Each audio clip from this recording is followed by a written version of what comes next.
नमस्कार, जी न्यूज़ पर आपके साथ मैं अदिति त्यागी हूं और हमारे साथ इस वक्त बेहद ही खास शख्सियत है। देश की टॉप 10 पार्टियों में उनकी पार्टी का नाम नहीं है, किसी राज्य में उनकी सरकार भी नहीं है। कुल विधायकों के लिहाज से बात की जाए तो आप उन्हें शायद उंगलियों पर गिन पाएंगे।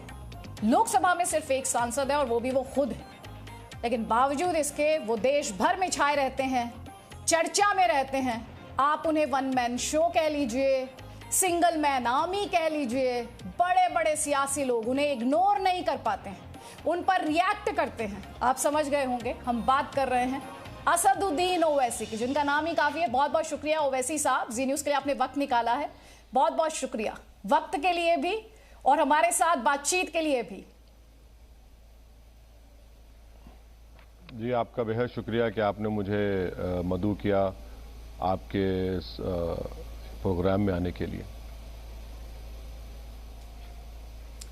ओवैसी साहब, 5 राज्यों में चुनाव की बात हो रही है, जाहिर तौर पर उत्तर प्रदेश की भी बात हो रही है। 2017 में आप लड़े थे, 38 सीटों पर आप चुनाव लड़े थे। 4 जगह आपके जो प्रत्याशी थे वो दूसरे नंबर पर रहे थे। 2 लाख से करीब 2 लाख, उससे थोड़ा ऊपर आपको वोट मिले थे, यानी 0.02% आपको वोट शेयर मिला था। इस बार आपकी तैयारी 100 सीटों पर लड़ने की है, कितनी जीतने की तैयारी है?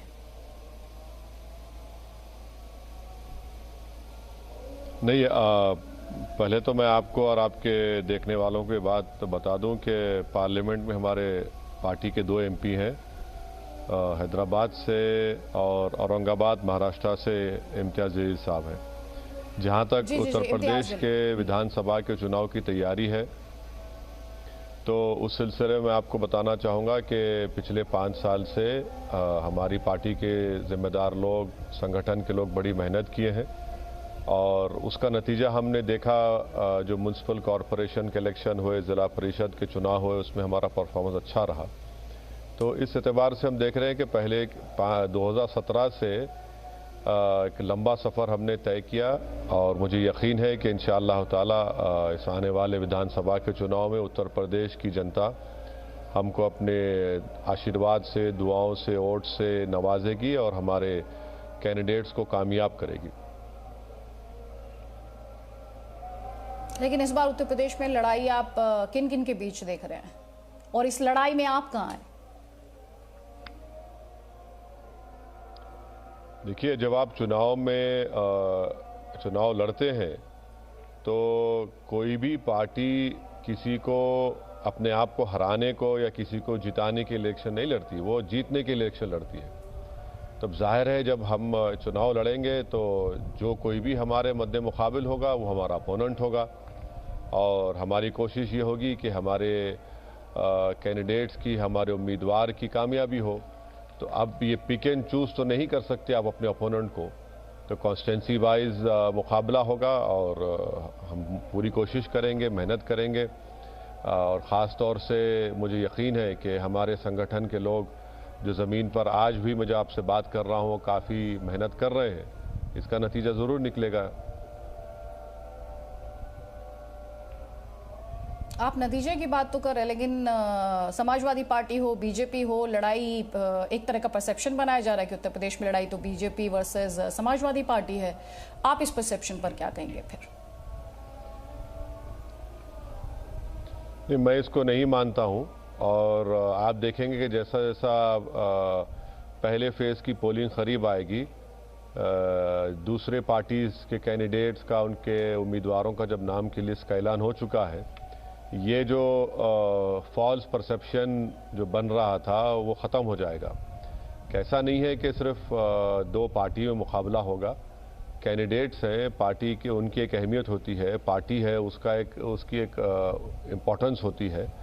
तो मुझे यकीन है कि ये जो बताया जा रहा है वो गलत साबित होगा, क्योंकि कैंडिडेट्स की जैसे जैसे लिस्ट आती जाएगी आप देखते जाएंगे कि माहौल और बदलते जाएगा।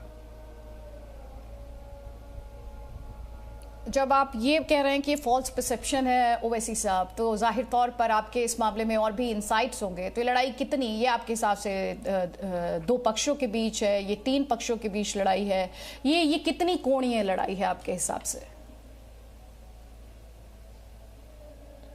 नहीं, मैंने तो आपके अभी सवाल के जवाब में कहा कि जितने कैंडिडेट्स पार्टी के उस विधानसभा में होंगे वो सब मुकाबला करेंगे और उन सब की एक अहमियत है। तो ये बोलना कि नहीं नहीं सिर्फ ये पार्टी रहेगी वो पार्टी रहेगी, ये बिल्कुल मैं समझता हूँ कि इस तरह की बात करने से हम लोग उस विधानसभा के वोटर्स को काबिल नहीं समझ रहे हैं और उनको समझ रहे हैं कि वो बेवकूफ़ हैं। बल्कि मैं ये समझता हूँ कि वोटर अपना वोट डालने से पहले बड़ी सोच समझकर अपने वोट का इस्तेमाल करता है और वो इस तमाम चीज़ों को देखता है, पार्टी को, कैंडिडेट्स को, उसके ऊपर अपने वोट का इस्तेमाल करता है। तो मुझे यकीन है कि एक अच्छा फैसला वो करेंगे। इस चुनाव में हिंदुत्व आपके लिहाज से कितना बड़ा मुद्दा है? इस पर पड़ेगा वोट?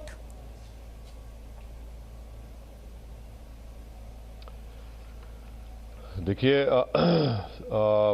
जितने बयानात बीजेपी की तरफ से आ रहे हैं, चाहे उनके मुख्यमंत्री हो, चाहे प्रधानमंत्री हो या बीजेपी के बड़े बड़े नेता जो है, वो सब तो यही कोशिश कर रहे हैं कि हिंदुत्व के नाम पर वोट लिया जाए। और मुझे यकीन है कि ये और बढ़ेगा, इस तरह की बातें और वो सब करेंगे, क्योंकि बीजेपी के पास दिखाने के लिए उत्तर प्रदेश में डेवलपमेंट के लिए कुछ है ही नहीं। क्योंकि 9 लाख अगर पूरे भारत में मेल नरिश चिल्ड्रन है तो 4.5 लाख उत्तर प्रदेश में है। रोज़गार का वादा 70 लाख का किया था अपने इलेक्शन मैनिफेस्टो में 2017 में और सिर्फ 6 लाख देते हैं। बल्कि असेंबली में इनके मिनिस्टर ने फरवरी 2020 को कहा था कि 33 लाख बेरोज़गार नौजवानों के नाम अनएम्प्लॉयमेंट रजिस्टर में है। सबसे ज़्यादा कोविड सेकेंड वेव में पूरे मुल्क में अगर कहीं पर लोगों की मौत हुई, मृत्यु हुई तो उत्तर प्रदेश में हुई है। तो ऐसे बहुत से गवर्नेंस के इश्यूज़ हैं। प्राइस राइज एक बहुत बड़ा इशू है जो बदबख्ती से टीवी चैनल्स पर जिक्र नहीं होता। इन्फ्लेशन है, बेरोज़गारी है, पेट्रोल डीजल की कीमतें हैं। ये रोज़मर्रा की चीज़ें जो है ना, ये जो वोटर क्लास को बड़ा मुतासर कर रही है और यही मुझे लगता है कि बीजेपी के लिए एक बहुत बड़ा सवालिया निशान बनेगा इस चुनाव में। जो बीजेपी इसको ओवरकम करने के लिए इस तरह की ज़बान और इस तरह के भाषा या कहिए कि अपने आइडियोलॉजी का जिक्र कर रही है, अपने काम का जिक्र ज़्यादा नहीं कर रही है। कुछ दिन पहले योगी आदित्यनाथ उत्तर प्रदेश के मुख्यमंत्री, उनका स्टेटमेंट आया, उन्होंने कहा ये लड़ाई है 80 वर्सेस 20। आप क्या कहेंगे स्टेटमेंट पर? ये 20 कौन है? नहीं, ये तो योगी आदित्यनाथ से पूछना चाहिए कि 20% कौन है और वो ये बता दें कि वो किस 20% की बात कर रहे हैं। क्या वो 20% इस भारत के नागरिक है या नहीं है? क्या जब उन्होंने अंबेडकर के बनाए हुए संविधान पर शपथ ली तो क्या वो सबके मुख्यमंत्री थे, है या नहीं है? या वो सिर्फ उन्हीं के मुख्यमंत्री हैं जो उनकी आइडियोलॉजी को मानते हैं? तो हम तो चाहते हैं कि वो खुल के बोले कि वो 20% क्या है, 80% क्या है। मगर जहाँ तक मुझे ये बैठकर दिख रहा है कि एक हिंदी अखबार ने ये रिपोर्ट की है कि 50% योगी आदित्यनाथ के राज में 50% जो डीएम थे, जो डीएम है अभी, वो उनका ताल्लुक ठाकुर समाज से और ब्राह्मण समाज से है और 5% शेड्यूल कास्ट और ओबीसी से है। तो वो बता दें फिर ये क्या चक्कर है। तो उन्होंने तो जो सरकार चलाई है जातिवाद के नाम पर चलाई है और इनके पास दिखाने को कुछ है ही नहीं। तो इसीलिए ये इस तरह की भाषा इस्तेमाल कर रहे हैं, 80%, 20%। तो अब ये इनको बताना पड़ेगा कि खुलकर बताइए, अल्फाज मत चाबिए, डरिए मत, बोलिए आप कि ये इसमें क्या है, खुलकर और सब्सटैंशिएट कर दीजिए उसको ताकि उत्तर प्रदेश की जनता को मालूम हो जाए। आप खुद एक वरिष्ठ नेता हैं। जब योगी आदित्यनाथ ये कहते हैं कि ये चुनाव 80 वर्सेस 20 है, आपके हिसाब से और एक ओपोनेंट के लिहाज से भी, ये समीकरण है या फिर ध्रुवीकरण है? फिर से सवाल दोहराइए मैडम, आपकी आवाज मिस हो रही है, जरा फिर से सवाल दोहराइए। असद भाई, मैं आपसे ये जानना चाह रही हूं, जब योगी आदित्यनाथ ये कहते हैं कि ये चुनाव 80 वर्सेस 20 है, ये समीकरण है? सुन पा रहे हैं असद भाई आप मुझे? हाँ, सुन पा रहा हूं, बोलिए बोलिए। तो जब योगी आदित्यनाथ कहते हैं कि चुनाव 80 वर्सेस 20 है, ये आपके हिसाब से एक चुनावी समीकरण है या फिर ये ध्रुवीकरण है? नहीं, ये इनको सामने नजर आ रहा है अपनी बर्बादी। इनको इस बात का यकीन हो चुका है कि इनके पैर से ज़मीन खिसक रही है, और जब इंसान जब अपनी शिकस्त, अपनी तबाही, अपनी बर्बादी अपने ही हरकतों से, अपने ही फैसलों से जब देखता है और उसको समझ में आता है, तो गुस्से में और बौखलाहट में आकर इस तरह की गुफ्तगू करता है। तो ये तो आदित्यनाथ साहब की माइंडसेट है कि जब उनको नज़र आ रहा है कि अब वो हार रहे हैं। आप ही के टीवी चैनल पर बड़ी ज़ोरों शोर से दिखाया गया था कि वो किसी और विधानसभा से लड़ेंगे, फिर उसके बाद वापस चले गए उसी जगह पर जहां से वो हमेशा लड़ते आए थे। तो ये इनकी जो ज़बान है वो एक उनकी बौखलाहट की और उनकी शिकस्त की एक ज़बान है, तो इसीलिए वो इस तरह की गुफ्तगू कर रहे हैं। लेकिन असद भाई, शुरुआत तो आपने भी की थी ना, जब आप 11-19 का फॉर्मूला लेकर आए, यादव मुख्यमंत्री बना सकते हैं तो मुसलमान मुख्यमंत्री क्यों नहीं बना सकता?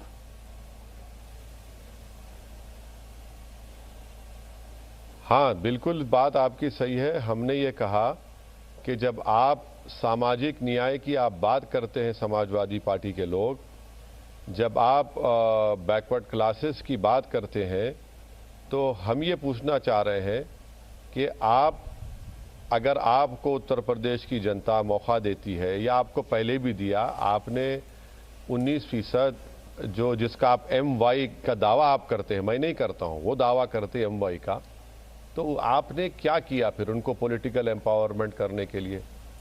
ये बात बिल्कुल, ये तो जब आप सामाजिक न्याय आए दिन पुकार कर कह रहे हैं आप, और पुकार रहे हैं, आप लड़ रहे हैं, चीखे मार रहे हैं, तो भाई उसका प्रैक्टिकलिटी में उसका अमलावरी कहाँ हो रही है, उसकी इम्प्लीमेंटेशन कहाँ पर हो रहा है, बताइए ना।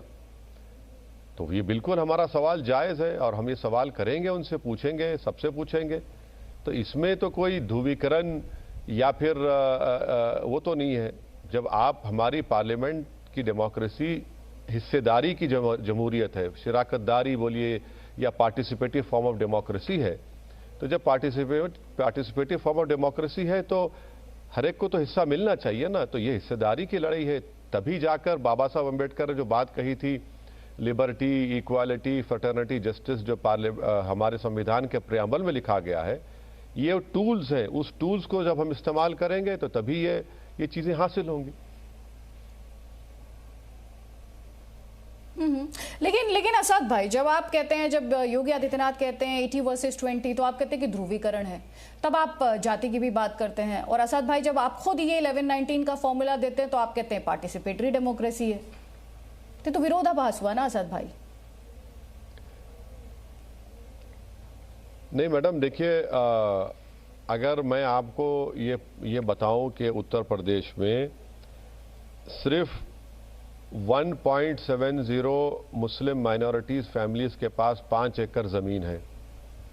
अगर मैं आपको ये कहूँ कि उत्तर प्रदेश के गवर्नमेंट एम्प्लॉयमेंट में मुसलमान माइनॉरिटी का रिप्रेजेंटेशन सिर्फ 5% है। अगर मैं आपसे कहूँ मैडम कि उत्तर प्रदेश में सिर्फ 4% मुसलमान बच्चे ग्रेजुएट होते हैं, 1% PG होते हैं, और हाईएस्ट ड्रॉप आउट रेट मुसलमानों का है। अगर मैं आपसे ये कहूँ मैडम कि मंथली एक्सपेंडिचर उत्तर प्रदेश के मुसलमानों का भारत के मंथली एक्सपेंडिचर में वो 988 रुपये है, यहाँ पर खाली 750 रुपये है। सबसे ज़्यादा अनएम्प्लॉयमेंट अगर किसी में है, ये डेटा दे रहा हूँ आपको, 5.9 मुस्लिम माइनॉरिटीज़ में हैं। तो ये क्या बताता है मैडम, बताइए ना मुझे आप, ये क्या बताता है आपको? ये बताता है ना कि आपने तो भारत के संविधान पर शपथ ली, ओथ लिया कि भेदभाव नहीं करेंगे आप, और ये भेदभाव हुआ है। किसने किया है? समाजवादी की सरकार रही है, बीजेपी की भी मौजूदा सरकार है। तो फिर आपने क्या किया बताइए? अगर मैं ये जो डेटा के फिगर्स दे रहा हूं वो झूठ है तो आप आ जाइए, हम आपको सच्चाई दिखा देते हैं, आपको पूरा दे देते हैं इन लोगों को जो अगर डिनाई करेंगे। तो यही तो मेरा बुनियादी सवाल है भाई, हिस्सेदारी की लड़ाई है। जब अच्छा, और एक एग्जांपल देता हूं आपके सवाल के लिए। आज हम देखते हैं कि बीजेपी से कई मिनिस्टर्स जो है वो 4.5 साल मिनिस्टर है और कहा कि इंसाफ नहीं हुआ है, सामाजिक न्याय नहीं हुआ है। अब आप मुझे बताइए, जो सरकार में बैठे हैं, 4.5 साल मंत्री रहे हैं, वो कह रहे हैं कि सामाजिक न्याय नहीं हुआ है। आपने अपने शुरुआत के प्रोग्राम में कहा कि असदुद्दीन ओवैसी की पार्टी सत्ता में कहीं पर कोई रियासत में नहीं है, और आप ये भी जानते हैं कि मुस्लिम माइनॉरिटीज का पोजीशन क्या है। जब एक समाज के मिनिस्टर हैं, दो 3 मिनिस्टर रिजाइन करते हैं कि इंसाफ नहीं हुआ, आप उनको सामने रखकर आप उत्तर प्रदेश के मुस्लिम माइनॉरिटीज को देख लीजिए। मिनिस्टर हैं, वो समाज की नुमाइंदगी कर रहे थे बीजेपी की सरकार में। अब जिनको कभी हिस्सेदारी दी नहीं गई है, वो क्या बोलेंगे मैडम, बताइए आप? जो 4.5 साल मिनिस्टर रहे हैं, जो 25 साल के एमएलए हैं, जो एमपी थे 2009 में, जो एमएलए हैं 3 मर्तबा के अपने समाज के, वो आज शिकायत कर रहे हैं।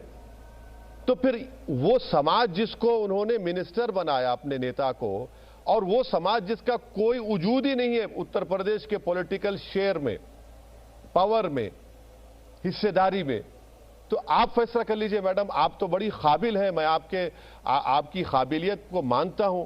मैं आपको सिर्फ एक एग्जाम्पल देने के लिए समझा रहा हूं, आपके देखने वालों को भी ये एग्जाम्पल दे रहा हूं इसका, ताकि वो समझे हमारी लड़ाई क्या है।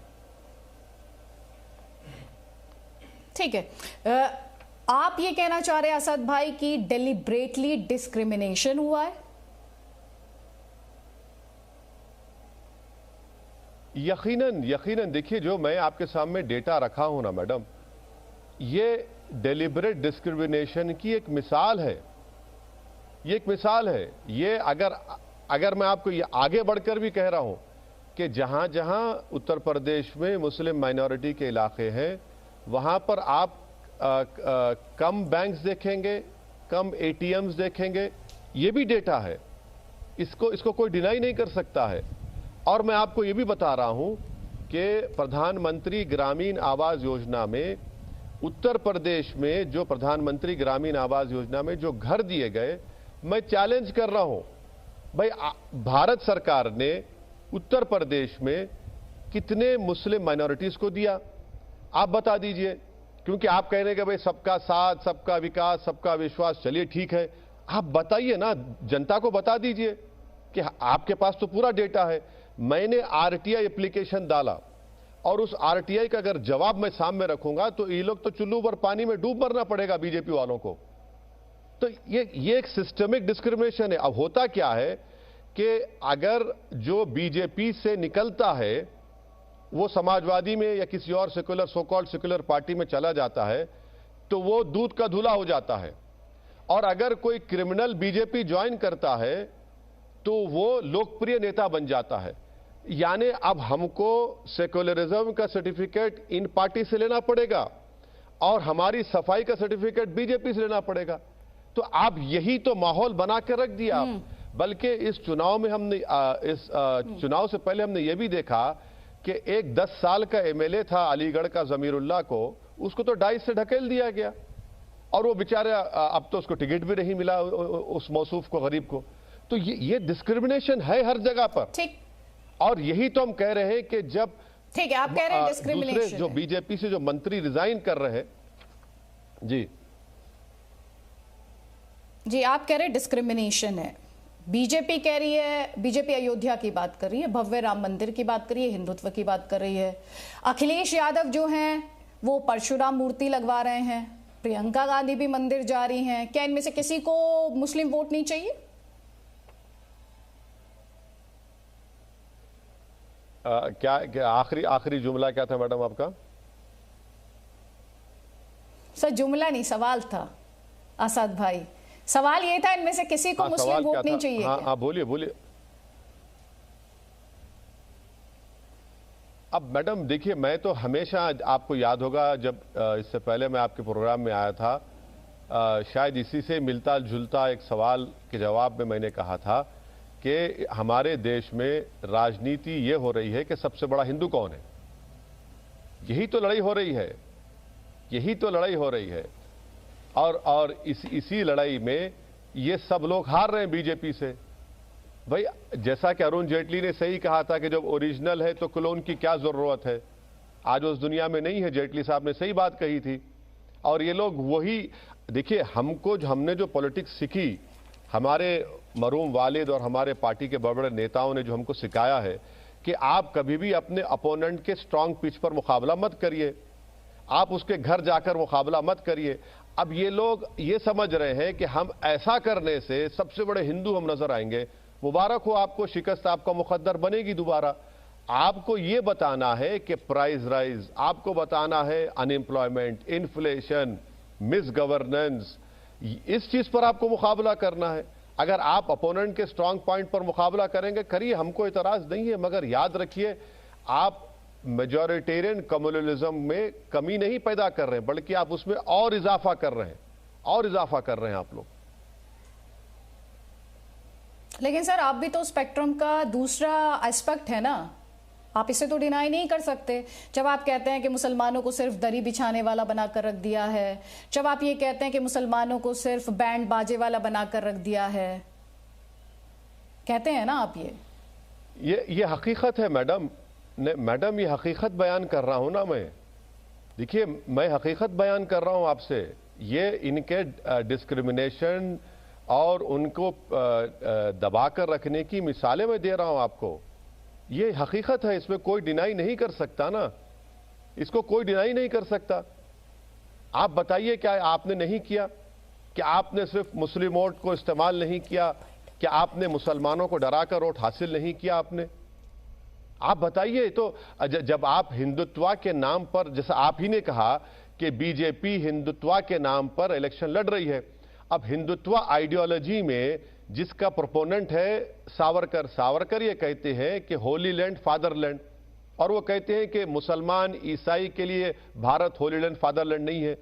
तो हिंदुत्व की आइडियोलॉजी में जो आप ही कह रहे हैं कि बीजेपी इस्तेमाल कर रही है, तो फिर इसमें जो दलित समाज के लोग हैं, जो आदिवासी हैं, जो अल्पसंख्यक हैं, वो कहां फिट होते हैं? उसमें कहां फिट होते हैं बताइए ना। तो इसीलिए तो डिस्क्रिमिनेशन की सबसे पहली निशानी यही है। नहीं, लेकिन आप ये बताइए ना, आप कह रहे हैं आप दूसरों को लेकर सवाल पूछ रहे हैं, लेकिन असद भाई आपकी सियासत को भी लेकर सवाल है। जब आप जाते हैं और आप कहते हैं कि ठाकुरों ने योगी को अपना नेता चुन लिया, जाटवों ने बहन जी को अपना नेता चुन लिया, और फिर आप एग्जाम्पल्स अखिलेश यादव को यादवों ने अपना नेता चुन लिया, आओ मुसलमानों एक साथ हो जाओ। तो वो जो अदर साइड, जो आप जिस बात के लिए, हिंदुत्व के लिए, जब आप योगी आदित्यनाथ और बीजेपी को कटघरे में खड़ा करते हैं, उंगली आपकी तरफ भी उठती है। उसके लिए आपके पास क्या सफाई है? मैं आपसे बेहद माजरत चाहता हूं, आपकी बिल्कुल कोई आवाज मुझे सुनाई नहीं दी मैडम। फिर से अपना सवाल आप प्लीज एक बार तब बोलिए प्लीज। असद भाई आप मुझे सुन पा रहे हैं? क्लियरली आवाज आ रही है आप तक? हाँ, अब आपकी आवाज कट के आ रही है। मैं बोलिए मैडम, सुन रहा हूं, बोलिए। असद भाई मेरा आपसे जो सवाल है वो ये है, जिस बात के लिए आप हिंदुत्व को लेकर योगी आदित्यनाथ को कटघरे में खड़ा करते हैं, जब आप जाकर ये कहते हैं कि योगी आदित्यनाथ को ठाकुरों ने अपना नेता चुन लिया, जाटवों ने बहन जी को अपना नेता चुन लिया, अखिलेश यादव को यादवों ने अपना नेता चुन लिया, अब मुसलमानों को भी साथ आना चाहिए, मैं मुसलमानों की लड़ाई लड़ने आया हूं, तो हिंदुत्व अगर एक साइड ऑफ स्पेक्ट्रम है तो आप भी तो दूसरी साइड ऑफ स्पेक्ट्रम है। और आप पर तो आरोप यही लगता है कि आप बीजेपी को फायदा पहुंचाते हैं। मैडम मैं आपके प्रोग्राम पे कल ही देख रहा था कि सिद्धार्थनाथ सिंह आपके प्रोग्राम पर टीवी पर आए थे, आपके चैनल के। उन्होंने आकर यह कहा कि भारत का सबसे बड़ा ओबीसी लीडर नरेंद्र मोदी है। देश के प्रधानमंत्री को आप कह रहे हैं कि सबसे बड़ा ओबीसी लीडर तो देश का उत्तर प्रदेश के ओबीसी का कह रहे हैं सिद्धार्थनाथ सिंह साहब के नरेंद्र मोदी है। और फिर मौर्य साहब रिजाइन करते हैं बीजेपी से कि मेरे समाज को फायदा नहीं हुआ, इंसाफ नहीं हुआ। नकुर के सैनी साहब बीजेपी से रिजाइन करते हैं कि मेरे समाज से इंसाफ नहीं हुआ। हाँ, और एक और मंत्री रिजाइन करते हैं कि मेरे समाज से इंसाफ नहीं हुआ। अखिलेश यादव एक और हिंदी चैनल के टीवी इंटरव्यू पर जाकर एंकर से भिड़ जाते हैं और ये कहते हैं कि आप मुझसे इस तरह का सवाल ये कर रहे हैं क्योंकि मैं यादव हूं। और टेनी को नहीं हटाया जाता क्योंकि वो ब्राह्मण समाज के हैं। उत्तर प्रदेश के पूरे पुलिस स्टेशनों पर हर ठाकुर बरादरी का आपको एक इंस्पेक्टर मिल जाएगा।